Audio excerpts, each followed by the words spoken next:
taking care of our bodies is a way that we can honor the Lord. So 1 Corinthians 6:19 to 20 says, "Don't you know that your bodies are temples of the Holy Spirit who is in you, whom you've received from God? You are not your own, you were bought at a price. Therefore, honor God with your bodies." So, this is just an important reminder that taking care of our health and our fitness, this is a spiritual responsibility. And God has given us one body, and we need to take care of it. Hey, welcome back to another episode of Christian Entrepreneurs Rise Up. I'm your host, Rachel Ngom. Today, I'm excited. We're going to be talking about stewardship, specifically when it comes to our health and our fitness.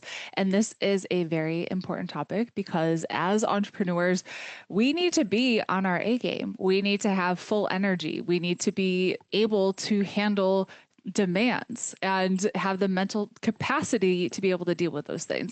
And taking care of our bodies is a way that we can honor the Lord. So 1 Corinthians 6:19 to 20 says, "Don't you know that your bodies are temples of the Holy Spirit who is in you, whom you've received from God? You are not your own, you were bought at a price. Therefore, honor God with your bodies." So, this is just an important reminder that taking care of our health and our fitness, this is a spiritual responsibility. And God has given us one body, and we need to take care of it. So, how are we going to really steward our bodies well? And I wanted to make this practical and break this down for you and make it easy. So, I'm not going to go super in depth. I wanted to take the thousands of hours of research I've done into this topic, literally. So, if you don't know, I used to be a health coach and I played volleyball in college and played at the number one club in the nation in high school, played at University of Illinois. I'm actually going back for a game, which will be really fun. I'm bringing my kids to University of Illinois right before Thanksgiving. So that'll be fun. But being an athlete really comes with that idea of you have to steward your body well. You have to feel your body well if you want to perform well. And just like in athletics, in business too, if you want to perform well, if you want to show up high energy, you gotta put good food in, you gotta take care of your body. So I broke this down into kind of these main buckets that I'm going to dive into. Again, making this practical, easy for you to just to take and run with and not getting too nuanced because I'm going to share with you some people. If you want to go deep and like nerd out on this stuff like I do, you totally can. I'll share with you some of the people that I follow so you can do that as well. So we're going to be talking about resting, nourishing your body and fueling, exercising, just spiritual well-being, and then I'll add in a few biohacks if you want to know some of the things that I do. Ooh, I'll add in there a few things that I just thought of. Haha. Okay. So prioritizing your rest and your sleep is so important. We got to make sure we're honoring our body with resting our body. So obviously this is biblical. Exodus 28 to 10 commands us to observe the Sabbath, and resting will help us just rejuvenate ourselves, our body, mentally, spiritually, everything. So making sure you're sleeping enough is really important. I actually worked with a sleep coach and had her on the podcast several years ago. This was when Gabrielle was a baby. So now she's 5. But I was like, I need sleep. I need help. Help me sleep better. And through working with her, I'll put all of her information in the show notes so you can go back and check out her podcast because she actually targets entrepreneurs specifically with sleep and biohacking and all that stuff. So, sleeping 8 hours a night, this is going to be a little bit individualized because I know I need more sleep than my husband does. He kind of laughs at me. He's like, I went to bed later than you, woke up earlier than you. Not always, but so making sure you have a sleep routine is important. So going to bed roughly around the same time and waking up roughly around the same time as well. And with that, not eating right before you go to bed. So I try, and I don't always get this right. So like last night I was really hungry before I went to bed, so I had snack. But usually I'll try to eat an earlier dinner and give myself at least 3 to 4 hours before I go to bed. Brian Johnson has he created Blueprint, and he's like a little psycho with this because he like this is his main focus is he thinks he's going to live forever, which clearly he won't, but he could try. So he eats his last meal at 11 a.m. Now, that's probably not ideal for, the majority of humans that have families and want to eat with their families and have dinner and that kind of thing. But if you could maybe eat an earlier dinner and then not snack before you go to bed, this can help. And one of the things that I did to really help me optimize sleep is I got something called an Aura Ring. You can see it here, Oura. And there's a bunch of different ones now. There's the Hume Band, I think, does this as well. There's the Fitbit. I ordered a new one. I forget what it's called, but it's coming out in like a month or two. So I like pre-ordered it. I'm like, oh, that's amazing because you don't have to charge it. It like self-charges. If I can think of the name, I'll put it in the show notes too. I'll do more research. Uh, when I started wearing this to help me track my sleep, it was kind of mind blowing. So the first thing that I really got to realize was, and I started wearing this 4 years ago, 5 years ago, something like that. The first thing I realized was the effect of wine on my sleep. And I could see how my resting heart rate when I slept, it went up significantly and my HRV heart rate variability went down. So we want our resting heart rate to be lower, our HRV to be higher. And mine were way out of whack if I had any alcohol that day. And that was kind of a wake up call of, you're not really stewarding your body well by keeping wine in the picture. So I was after seeing the data, it was just like a no brainer. So I stopped drinking 3 years ago, whenever this was, more than 3 years ago, I think, and haven't looked back. Haven't really missed it. It's been great. It's really great, especially as you get older, because then you don't have any hangovers. You don't feel groggy the next day. I don't have to worry about losing my voice because I had like wine throat or anything like that. So yeah. So if you're considering cutting out alcohol, I highly recommend it. Just from seeing the data, it's like no brainer, absolute no brainer. So getting enough sleep, tracking your sleep using an Aura Ring, and again, you can get super detailed and nuanced into this, but like maximizing your obviously your heart rate, making sure that's getting low enough, tracking your HRV or heart rate variability, and there's a bunch of different biohacks that you can do within this. I'm not going to get to necessarily within this episode because it's a little too nuanced, but these are just things for you to keep in mind. Also, maximizing your deep sleep and your REM sleep will obviously help with a lot of things. Your REM sleep will help with just your brain function, especially as you age. So practical things I talked about: don't eat before you go to bed. Create a dark environment. You should see me when I go to bed. I look really funny. I wear a sleep mask, and that way that blocks out all of the light, closing blinds. You can get blackout curtains. And I don't have any caffeine in the afternoon. I actually cut off my caffeine intake around like 10:30 in the morning because the half-life of caffeine will stay in your system for 8 to 10 hours. So cutting out caffeine, cutting out eating before bed, those are all things that will just help you maximize your sleep and sleep like a baby. All right, next thing is nourishing your body. So making sure you're just eating good food, staying hydrated. So prioritize. It's pretty simple. I feel like I mean, a lot of us have grown up with like diet industry being thrown at us of like, you gotta eat this way, you gotta eat this way, you gotta eat high fat, low fat, no fat. Yeah, all the things, high carb, low carb, everything, everything. And it's been overcomplicated, and I don't think it needs to be so hard. It really is just eating food that God made, not man. So prioritizing your fruits and your vegetables and your proteins, eating enough protein to fuel muscle. A lot of women, especially, are under eating protein. So I try to get 1 gram of protein per pound of body weight, ideal body weight. So that's gonna be different for every person, but just eating enough protein. And what I do when I eat my food is I just eat protein first before I eat carbohydrates, usually, unless the carbs are like really good. I'm not perfect. I'm human.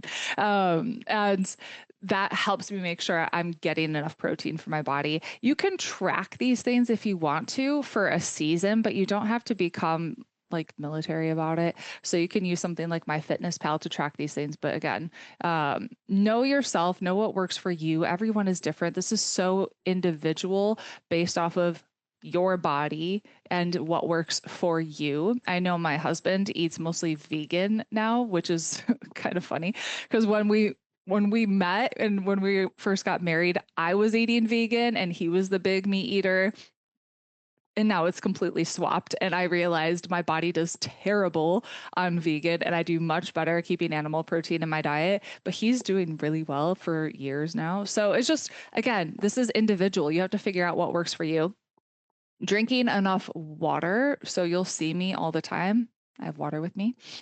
Cutting out, not cutting out, but limiting sugar and processed foods. Again, you don't know yourself. If sugar is a huge trigger for you and then it causes you to binge and all these things, then just keep it out of the house if you can and keep it to certain occasions. Some people cannot have sugar at all because it just triggers them. So just again, know yourself, know what you can do. For me, I have sugar. Just I try to keep it healthy ish. And I try to keep it stuff from like the French bakery where I know they're using minimal processed ingredients and it's all just like very few ingredients, or I'll make stuff at home. So we made like homemade chocolate chip cookies and it was delicious. Not to say I won't have like birthday cake and stuff like that. I'm human. I live. I'll have that. Trying to cut out processed foods.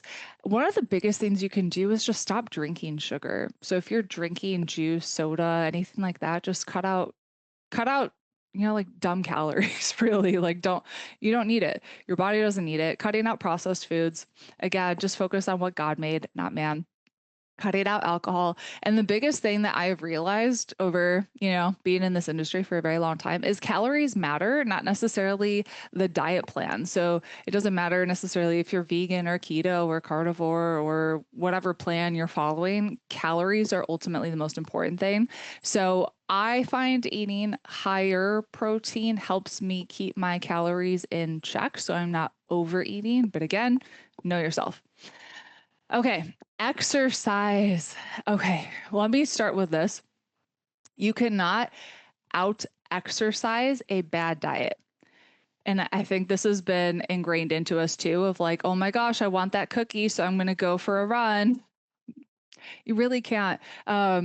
And if you just switch your mindset around exercise, it's not punishment for overeating. Exercise is a gift that you have that you can move your body. And let me just tell you, I have gone through so many injuries in my lifetime. Just from being an athlete. So again, I played volleyball and let's see, sprained ankles multiple times. I broke my foot twice, had foot surgery, had wrist surgery, had stress fractures in my back, had rib surgery. Am I missing anything? Those are probably the biggest ones I can think of. And so I've had my fair share of injuries. I've been completely bedridden for 2 years. I've had to sit on the sidelines and watch people play when I couldn't play. And what I'll tell you is exercise is such a gift, and you don't realize how much of a gift it is unless it's taken away from you. And you see people that can, but they choose not to. So if you have a body that is able to exercise, do it, please. Like, be a good steward of that body and use it the way that God intended for you to. God did not intend us just to sit on the couch all the time, all day. We're intended to move our bodies. So it is a gift from the Lord that you have a fully functioning body. So use it. So a few things that I am doing. And as I'm learning from different experts, and I'll share with you who I'm learning from, I'm evolving kind of my protocol and what I'm doing. So one of the biggest things is prioritizing strength training. So obviously, like I know how to do this because I've been in the gym forever. But if you don't know what to do, if you go to a gym and you're like, I don't know how to use any of this stuff, just if you can, hire a trainer for a few months, or you can do home workout programs. So I did like P90X or Chalene Extreme, and you have someone showing you what the moves look like and how to do them. But strength training, three days a week. it's important to build lean muscle mass, especially as we age. It'll help you stay strong. It'll help you not fall. So strength training, really important.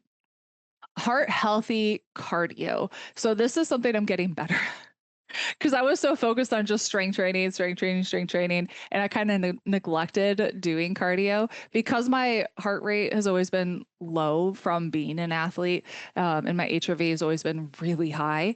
I didn't prioritize this, honestly, and so now I'm getting better at it. So I'm coming to you right after doing a very sweaty zone 2 cardio session.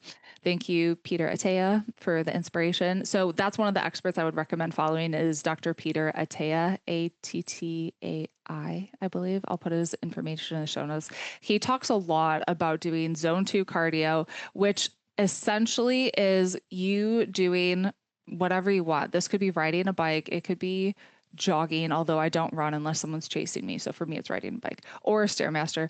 At an easy pace, but not so it's a little difficult to carry on a conversation. And if you have an Apple Watch, this will track your heart rate for you. So for me, my heart rate's around like 135. That's for me, zone 2. You can ask ChatGPT, hey, what's my zone 2 cardio? And this is how old I am. So I'm 38 years old. Mine's around that much. So keeping your body in zone 2 cardio, Peter Attea recommends 3 hours a week, which is it's a jump for me to go from like not doing anything to finding 3 hours, but I'm going to do my best to really implement that just for the heart health benefits. And as I've been doing research, there's different forms of cardio that you can do. It could be zone 2. There's also other things that I do is the Norwegian 4x4 protocol, again recommended by Peter Attea, where you're doing 4 minutes of hard work and then 3 minutes of rest, and you do that 4 times. And then there's Tabata training, where it is essentially 20 seconds of sprinting, 10 seconds off, 20 seconds on, 10 seconds off, and you do that 8 rounds. So there's different things that you can do for your heart health, but apparently zone 2 is optimal for longevity and mitochondrial function. So essentially, do your best with the time that you have. If you only have a few hours a week to dedicate to exercise, I would do a combination of strength training and cardio, and also just a little bit of stability and mobility training. So I have these things all around the house. Like I'm looking down here because I have gym on this side, podcast on this side. So I have my Bosu ball over here, which is essentially it's a soft ball that I can stand on, and it helps me work on my stability because I've had ankle sprains, still trying to rehab from this ankle sprain. Let me tell you, I had rib surgery, and this was like a very it was an it was a big deal, like a big surgery, and took me a long time to recover from this. And as I'm recovering, like a month out from this recovery, I fall down the stairs and sprain my ankle.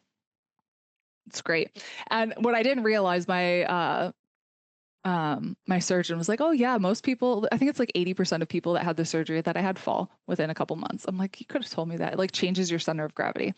Anyways, so I'm focused on stability, but this is something all of us should be focused on as we age, is making sure we're not falling over, and keeping our bodies healthy. So you can get like a Bosu ball. You can get these little discs that challenge your stability. There's a bunch of different things. I'll see if I can find some and put them. I'm just like looking at all of my exercise equipment. Put some recommendations in the chat, but essentially getting really good at balancing on one leg and really challenging that stability and mobility. So making sure you're stretching. One of the workouts, so I talked about doing strength training.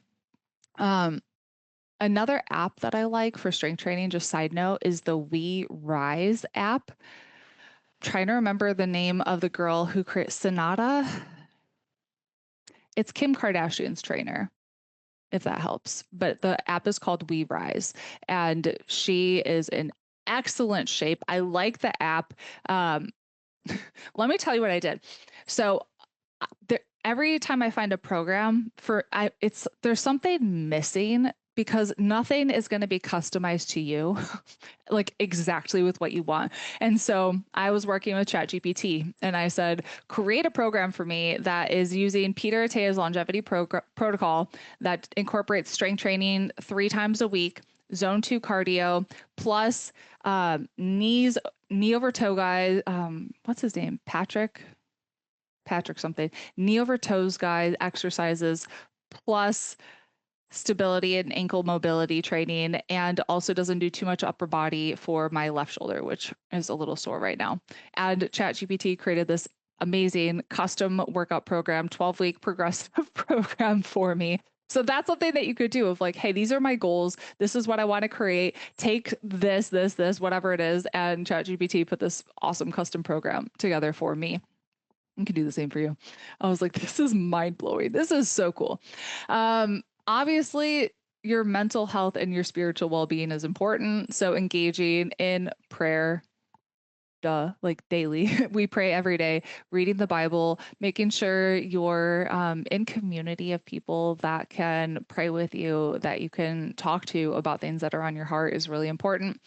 And then let's talk briefly biohacking. So these are bonuses. So let's say you're already eating the food that God made, you're limiting your sugar, you're limiting your processed foods, you're already exercising, you're doing a mix of strength training and cardio and a little bit of stability work. These are like the icing on the cake. If you can do these things. So I mentioned the Aura Ring. Lymphatic drainage is something that I've gotten into the past couple of years. So you can just Google lymphatic drainage and find there's different points in your lymphatic system that you can do just with your hands. But I got something called a vibration plate. It's right over here. You can't see it, but I just stand on the vibration plate for, I think it's 5 to 10 minutes and your whole body vibrates. But it helps with your lymphatic system and just draining the fluid in your body. So that's, again, bonus, but pretty cool. Sauna is something that I'm going to be incorporating more often. I just need to find, again, it's just finding the time to be able to do all of these things. And I'm going to do my best to make that, just make it a routine and doing more sauna. Hormone optimization. And I think as we age, this is important for sure. So I got my hormone levels checked. I did a blood test. So one of the programs that I recommend is called Life Force. There's a bunch of different ones now, and I've tried 3, including Life Force. And Life Force is my favorite just because you get to do your blood work quarterly. It bills you monthly, and it has built in a health coach and someone that goes over your blood work with you and recommends certain supplements and maybe hormone therapy as well. So I like that program a lot. I do recommend it. I'm on my 4th month of it. But speaking of hormones, I got to see, my testosterone levels are really low, which as women need testosterone, and there's recommended ranges. I don't know those off the top of my head. I'm not a doctor. This is not medical advice. I'm just telling you what I'm doing and what I've learned from my research, by the way. So seeing my testosterone levels were low, that can lead to things like low energy, which I had, and I was taking naps in the afternoon, but also making it really hard to put on muscle. And so I started supplementing with testosterone cream and just seeing how much easier it is to put on muscle. I'm like, this is amazing. And getting those levels optimized for where they should be for a woman my age. So those are things, especially as we age, just keeping those in check, because if you go through perimenopause and your hormones are all out of whack, you can look at things like supplementing with hormones that can help you. There's a lot of research on that's coming out now on how beneficial it can be to do that as we age, especially for bone density, all kinds of stuff. Getting a scale that tracks your body fat percentage is really helpful, just so you can see, because obviously this is probably something that you've heard, muscle weighs more than fat. And so you can, if the scale doesn't move, but you're putting on muscle mass and you're losing fat mass, that's a win. So it's good to see those things.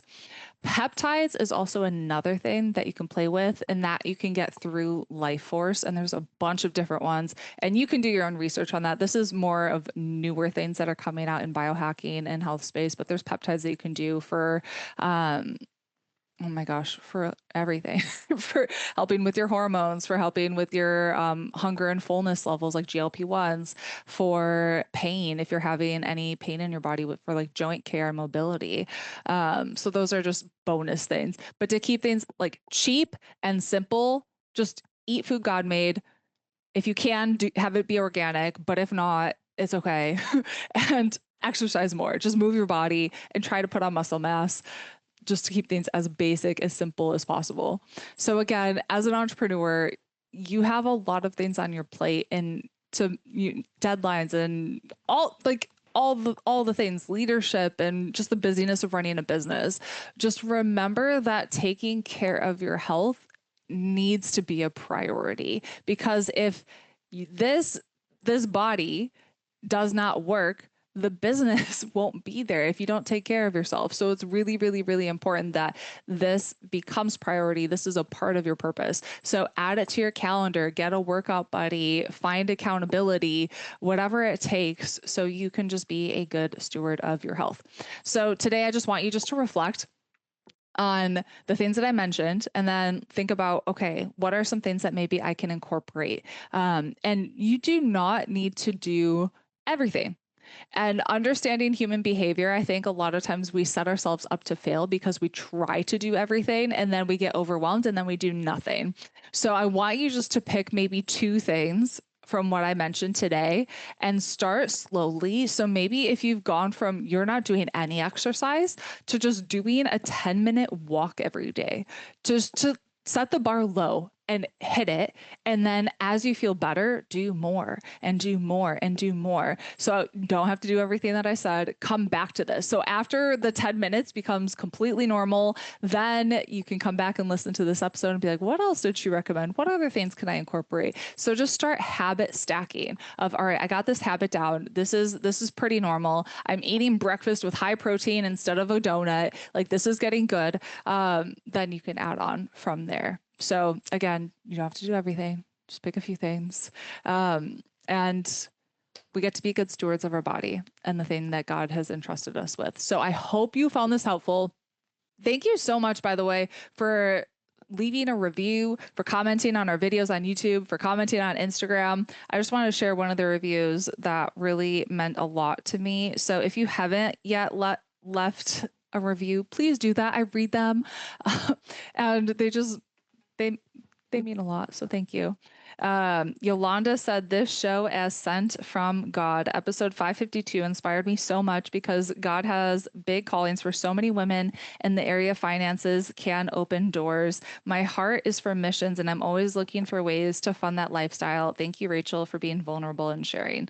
So thank you, Yolanda. If you leave a review of the show, Yolanda, this goes for you too. Send us an email, clientcare@rachelandgom.com, and I have a little gift for you as a way to say thank you. So I read your comments, I read them, and I try to respond to them, as many of them as I can. So thank you. Share this with a friend, and I'll see you in the next episode.